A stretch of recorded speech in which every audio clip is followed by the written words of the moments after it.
लगेगा। आज अदालत में जन्म दाखिले मामले में क्या बहुत इम्पोर्टेंट फैसला आया? अल्हम्दुलिल्लाह, अल्लाह के शुक्र है। जन्म दाखिला मामले में कुछ लोगों की हमने बम्बई हाई कोर्ट में ज़मानत की अपनी दाखिल की थी, क्योंकि यहाँ से रिजेक्ट हो गया था। और कुछ एजेंट हजरात की हाई कोर्ट से ज़मानत हो गई थी। उस ज़मानत के बुनियाद पे हाफिज़ आसिफ अंजुम के ऊपर 2 गुनों थे। एक केस में बम्बई हाई कोर्ट ने मुलाकात दे दी थी, ज़मानत दे दी थी। दूसरा गुना बाकी था, तो हम रुक गए थे। हाई कोर्ट में वक्त लगेंगे, यहीं पर कोशिश करेंगे। तो यहाँ पे जो सेशन जज है पाल दीवार साहब, उनके सामने हमने अर्जी दाखिल की है और उनको बताया कि भी इस केस में चूँकि चार्जशीट आ चुकी है और जितने भी एजेंट है सबका रोल एक जैसा है। एक वकील साहब भी थे, उनको सुप्रीम कोर्ट ने अदालत दी, मोर और लेस उनका भी रोल उतना ही था। और बाकी के जो एजेंट हजरात थे, अदालत ने हाई कोर्ट ने उनको ज़मानत दी और उसकी वजह कि चार्जशीट आ गई है। और पुलिस ने चूँकि ये सियासी चार्जशीट होने की वजह से और सियासत का अमल दाखिल होने की वजह से काफ़ी विटनेसेस बताए, तकरीबन 250-300 गवाह बताए हैं। ऐसे गवाह की ज़बानी होने के लिए काफ़ी वक्त लगेगा। और जो सज़ा भी है, इनको कोई उम्र कैद या ऐसा ज़्यादा सख्त सज़ा भी नहीं है इसमें डॉक्यूमेंट का।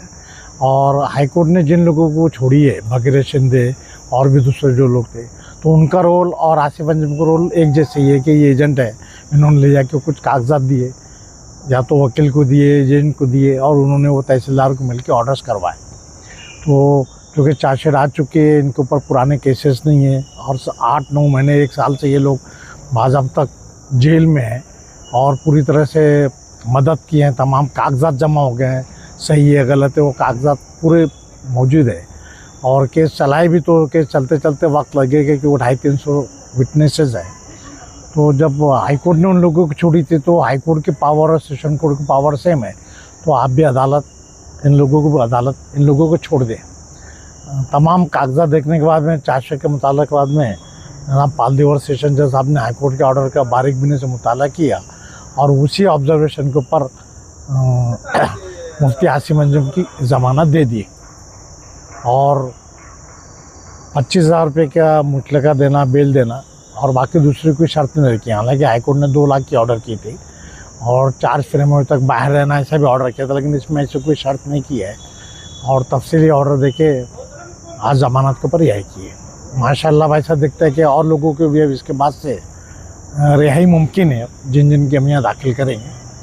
तो इन साहब के पास जितने बेल एप्लीकेशन है इंशाल्लाह उम्मीद है वो दे देंगे। कुछ केसेस दूसरे जज के पास गया, अब उनका क्या मौक़िफ़ रहता है वो दोबारा बाद में देखेंगे उनके पास। मगर एक शुरुआत हो गई है इंशाल्लाह। उम्मीद है कि सब लोगों की भी ज़मानत इंशाल्लाह हो जाएगी। अभी अब्दुल तवाब का और नगमा के जो बेल है गजाला का, वो हाई कोर्ट ने रखा है, वो भी निकला था, लेकिन वो बोले पहले एजेंट का, इसके बाद में जो एप्लीकेंट है उनका कल रखा हुआ है। वो होने के बाद में इंशाल्लाह 7 मई के अंदर वो भी फैसला हो जाएगा। वो हो गया तो इंशाल्लाह फिर तमाम बेल हो जाएगी। इस केस में जो है माइनॉरिटी डिफेंस कमेटी जो है, जी, कहाँ तक है? पूरे वही काम कर रहे हैं, उनके सिवाय कोई दूसरा काम ही नहीं कर रहा है। माइनॉरिटी डिफेंस के जुकला है, मैं हूँ, आसिफ साहब है, आरिफ साहब है, अवैस साहब है, तौसीफ साहब है, खालिद वकील खुद है, अमीन वकील है, और जो भी लगे हुए मुलविस जो है, मुस्तकिम डिग्निटी की, इनके बोलने पे तो सब कुछ है। तो आसिफ साहब ने मुस्तकिम डिग्निटी नहीं, इन्होंने सब की पैरवी, हाई कोर्ट की भी सब हम जा रहे हैं हमेशा उनके लिए, और यहाँ पे भी पैरवी किए थे। मगर यहाँ हम रुक के किए थे कि हाई कोर्ट के ऑर्डर हो गए तो यहाँ आसानी जाती है, वरना इन लोगों के भी हाई कोर्ट में जाते तो अखराजात भी काफ़ी होते हैं और वक्त भी लगता। और जब तक हाई कोर्ट के ऑर्डर, जैसे हाई कोर्ट के ऑर्डर हुए यहाँ दोबारा शुरू किए, और इंशाल्लाह यहाँ पे होते जाएगी। रिहाई कब तक होगी? रिहाई अभी देखिए, हाई कोर्ट ने 2 लाख का ऑर्डर किया था, तो उसमें सॉल्वेंसी बनाना था, लेकिन रेवेन्यू ऑफिस के भी स्टाफ का, सभी का कर्मचारी, शासकीय कर्मचारी की आजकल संप चालू है, संप ख़त्म नहीं हुआ, वो हो गया तो 1 दिन में मिल जाएगा। और ये 25,000 का, ये तो 7-12 का उतारा है, कल भी बेल सकते हैं। मगर जिसमें 2 लाख के ऑर्डर है भी, वो भी बेल देना पड़ेगा, तो उसके बाद ही छूट जाएगी। 1-2 दिन में आ जाएगी इंशाल्लाह, आ जाएगी। अगर सॉल्वेंसी बन गई तो आ जाएगी।